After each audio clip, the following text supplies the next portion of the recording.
살다 보면 주변에 투자를 꼭 해야만 한다고 하는 사람들이 많습니다. 자본소득만이 유일한 답이고 근로소득은 중요하지 않다는 식으로 말하는 사람들도 있죠. 금리가 낮아서 저축으로는 답이 없다느니 주식 투자를 해야만 세상 돌아가는 걸 알 수 있다느니 하는 말도 참 많이 합니다. 그럼 주식 투자를 정말로 꼭 해야 할까요? 투자를 할지 말지는 본인의 선택이고 자유입니다. 하지만 투자에 별 관심도 없는데 남들이 자꾸 등을 떠밀어서 고민이라면 저는 투자를 지금 당장 시작할 필요는 없다고 분명하게 말씀드리고 싶습니다. 특히 당신이 아직 어리고 모아놓은 자산이 많이 없다면 말이죠. 애초에 주식시장은 흙수저를 금수저로 만들어주는 곳이 아닙니다. 제가 그렇게 생각하는 이유 3가지를 지금부터 말씀드리겠습니다. 첫 번째, 투자로 유의미한 돈을 벌기 위해서는 엄청나게 큰 시드가 필요합니다. 평균 정도의 지능을 가진 일반인이 주식 투자로 기대할 수 있는 수익률이 보통 연평균 몇 퍼센트 정도일까요? 올바른 방향으로 열심히 노력했을 때 약 10% 정도를 기대하는 것이 건전한 수익률이라고 생각합니다. 그러면 월에 200만원 정도의 수익을 얻기 위해서 얼마의 시드가 필요할까요? 2억 4천만 원입니다. 투자로 최저시급을 벌기 위해서 필요한 자산이 2억 4천만 원이라는 뜻입니다. 한 달에 200만 원을 저축한다고 했을 때 2억 4천만 원이 되려면 몇 년을 모아야 될까요?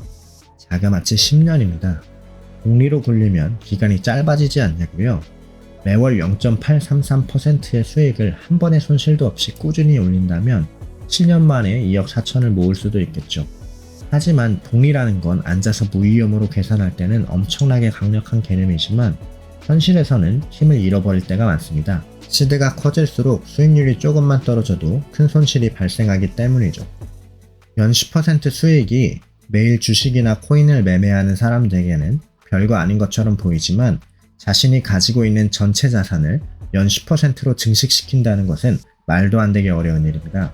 특히 리스크를 관리하면서 안정적인 수익을 올리려고 한다면 말이죠. 당신이 한 달에 버는 월급이 400만 원이라고 해보겠습니다. 그리고 버는 돈의 50%를 알뜰하게 저축해서 매달 200만 원을 모은다고 해보겠습니다. 월에 현금 흐름 200만 원을 추가로 만들어내기 위해서 10년 동안 2억 4천만 원을 모으는 게 빠를까요? 아니면 능력을 키워서 몸값을 올리거나 부업을 하거나 사업을 하는 것이 빠를까요? 이쯤에서 또 반문하는 사람들이 있겠죠. 근로소득은 더하기고 자본소득은 곱셈이지 않냐고요. 너무나 맞는 말입니다. 하지만 시드가 작을 때는 더하기가 훨씬 더 중요합니다. 1000만 원에 10%라고 해봤자 고작 100만 원인 거 우리 모두 알고 있잖아요.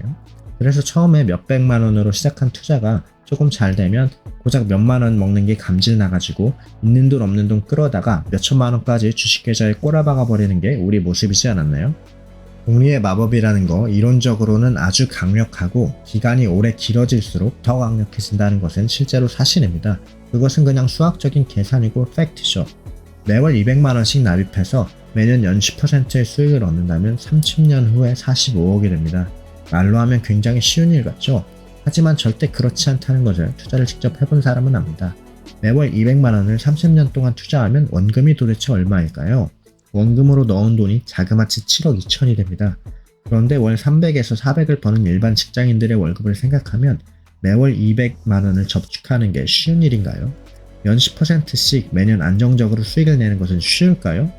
봉이의 함정은 시드가 점점 커질수록 손실이 엄청나게 민감해진다는 데에 있습니다.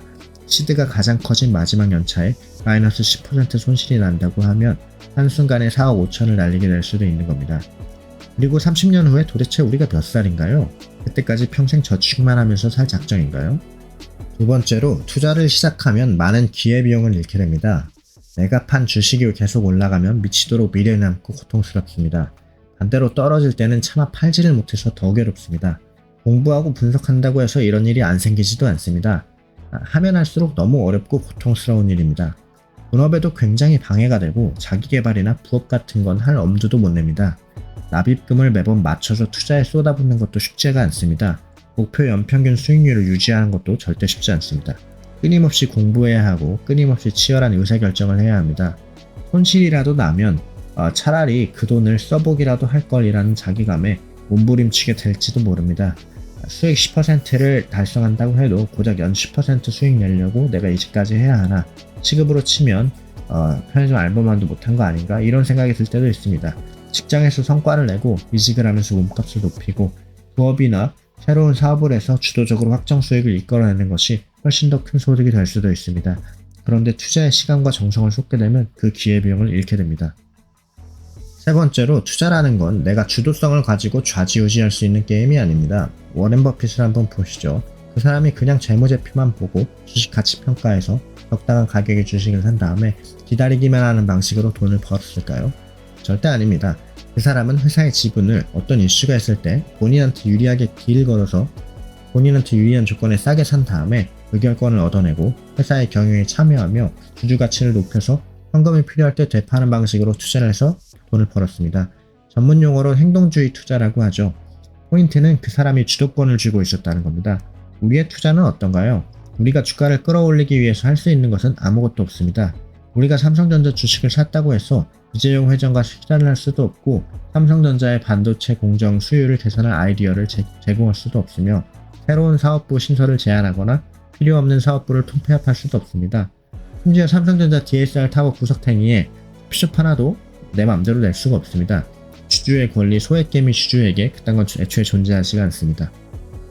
우리가 할 수 있는 유일한 일은 자산의 미래 가격이 높아질 확률과 떨어질 확률 중에 어떤 것이 더 높은지 판단해서 베팅하고 내 예측에 맞기를 기도하는 것이 우리가 할 수 있는 일의 전부입니다. 왜 유튜브에 수많은 투자 유튜버들이 강의 파리를 하고 자칭 투자 고수를 하는 사람들이 자기 돈을 투자 안 하고 사람들에게 투자 자문을 하면서 돈을 벌까요? 시장은 내가 아무리 실력자라고 해도 무위험 수익을 낼 수가 없기 때문입니다. 그래서 자기가 컨트롤 가능한 영역을 만들어 놓으려고 하는 것이죠. 시장의 변동성에 노출되었을 때 확정 수익이 가져다주는 힘은 어마무시하게 크니까요. 요약하겠습니다. 부의 추월 차선을 타고 젊은 나이에 부자가 되길 원한다면 투자는 기대치가 높은 선택은 아닙니다. 물론 오랜 시간 동안 꾸준하게 올바른 의사결정을 해서 자산을 지키는 도구로 사용할 수는 있습니다. 건전한 투자를 오랫동안 지속한다면 노후에 은퇴 자금을 만들기에는 나쁘지 않은 선택이죠. 하지만 지금 당장의 현금 흐름을 만들기 위해서는 실제로 확정 수익을 만들어내는 것이 훨씬 유리합니다. 투자로 유의미한 액수의 돈을 벌기 위해선 엄청나게 많은 시드가 필요하고 시드머니가 작을 때는 투자를 하면 작은 돈 때문에 너무 큰 기회비용을 잃어버리게 됩니다. 마지막으로 투자를 하다 보면 자기 주도성을 잃어버리기 너무 쉽기 때문에 젊은 나날들을 의미 없이 보내게 될 수가 있습니다. 그래서 젊을 때는 투자로 일확천금을 노리기보다 확정 수익을 높이기 위한 방안을 모색하는 것이 더 현명한 선택이라고 저는 생각합니다. 감사합니다. 원씨였습니다.